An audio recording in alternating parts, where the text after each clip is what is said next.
Hello and welcome. Today we're going to talk about some tips on how to save paper and bulk in your scrapbooking by gutting. I had so many questions on my last video where I created a layout that had tons of layered frames on it.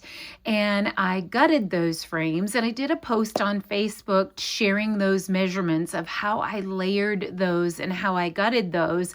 And I was surprised at how many people were still confused about gutting papers. It's something that I do practically every day of my life. And so I forget that maybe there's someone out there that still does not know how to gut their papers. Now, why would we gut our papers?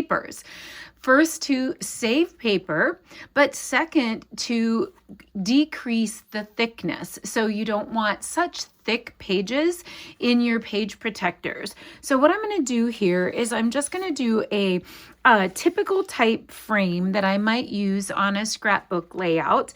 So I have a background paper that, of course, we only get so much of our precious paper, but I only want the outer edge to show. And I don't want to waste the interior piece. I want to be able to use that on other pages. I typically will do a 1-inch gut or a 1-inch frame. Why do I do 1 inch? 1 inch gives me enough room to be able to attach more papers to it without having to have a background. But it also is an easy number to remember. So sometimes people will go to the 3/4 inch and do just a 3/4 inch frame. Some people will go to 1/2 inch and do a 1/2 inch frame. I typically use 1 inch just because it's easier to remember. So here is my 1 inch line on my paper trimmer. It doesn't matter if you use the 1 inch line on this side or this side, but you have your blade that you can set down anywhere you want. You don't have to always start at the top. So what I'm going to do is I'm 1 inch this way, which is going to bring me 1 inch inside my paper.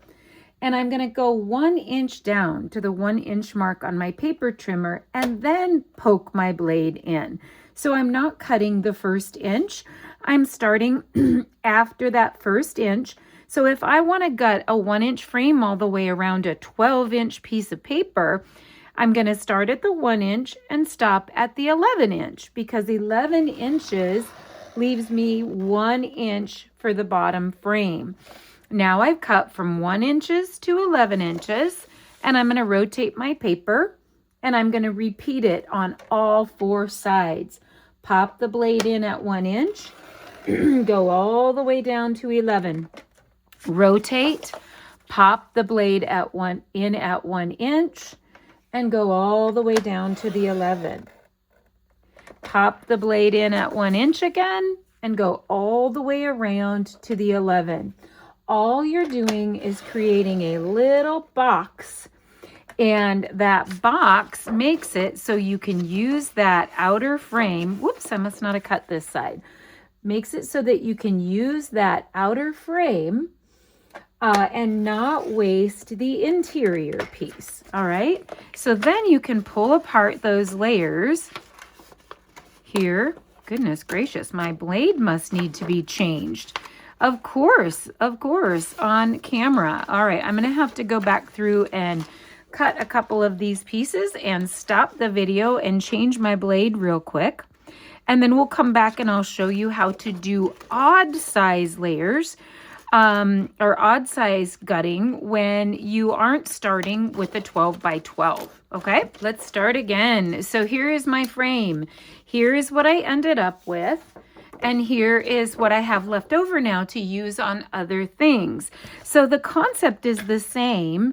If you're going to do a 3/4 inch frame, you're going to go 3/4 of an inch down and then all the way down to 11 1/4, because that leaves 3/4 of an inch all the way around. It doesn't matter what your measurement is.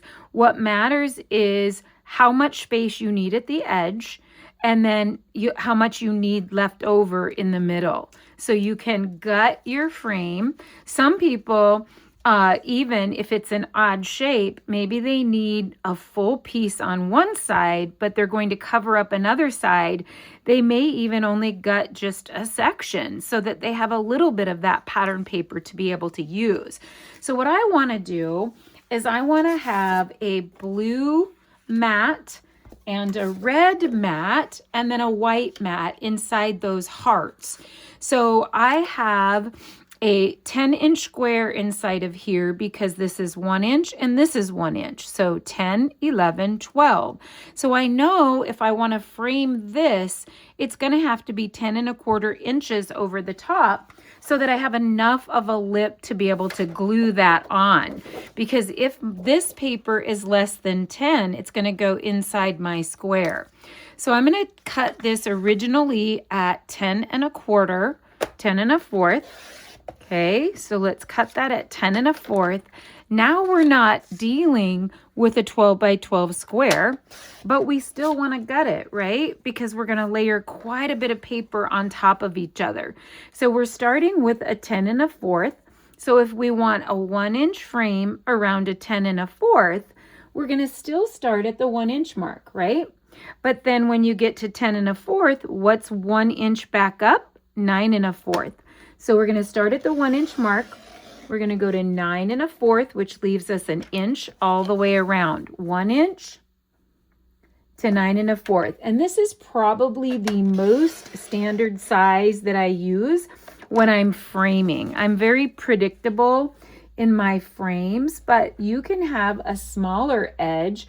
Let's say you want like 11-inch and you want like 1/4 inch all the way around or a 1/2 inch all the way around to show.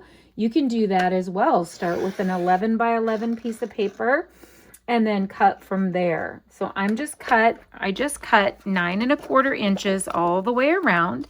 So now you can see this is going to easily fit inside that.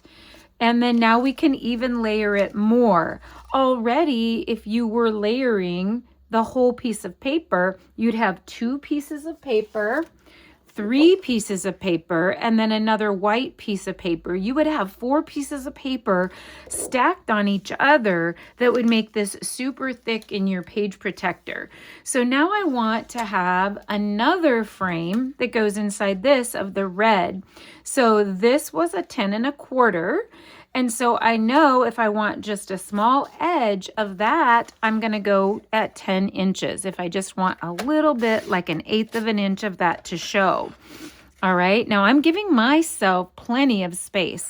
You can go skinnier, but again, the reason I use 1 inch is it's easy to calculate.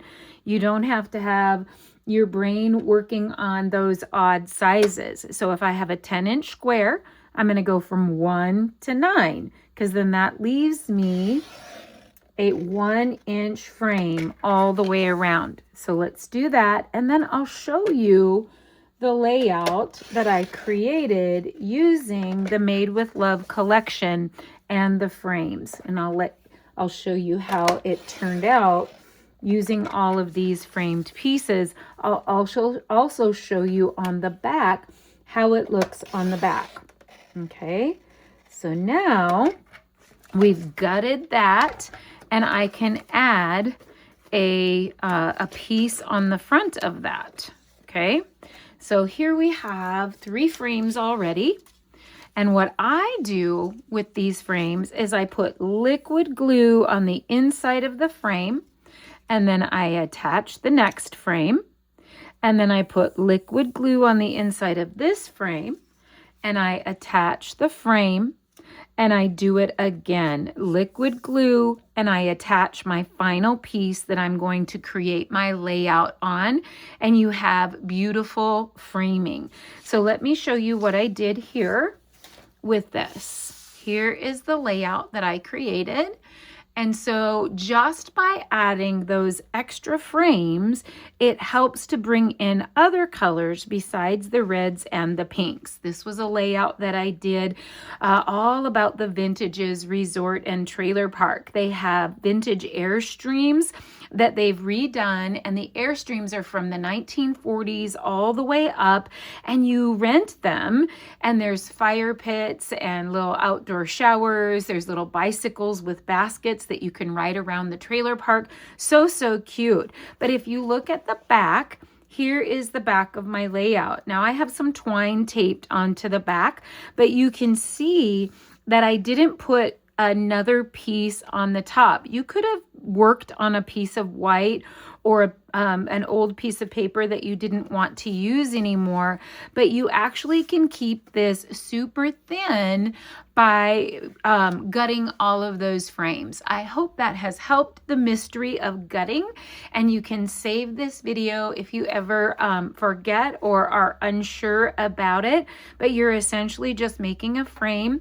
This is a great technique for cards as well. When I'm using specialty paper like glimmer paper or holographic paper that you only get maybe one sheet in a package or 3 sheets in a package, and I want an edge of glimmer paper on a card, I will actually gut out a 4 1/4 by 5 1/2 piece of paper to get a gold glimmer paper edge, because you can get a lot of die cuts and little flower centers out of gold papers or glimmer papers instead of wasting that whole 4 1/4 by 5 1/2 piece on a card. I hope that's helpful, and I hope you'll hit like, subscribe, the notifications bell, and you'll come back soon for more tips and tricks right here on Snips by Kelly.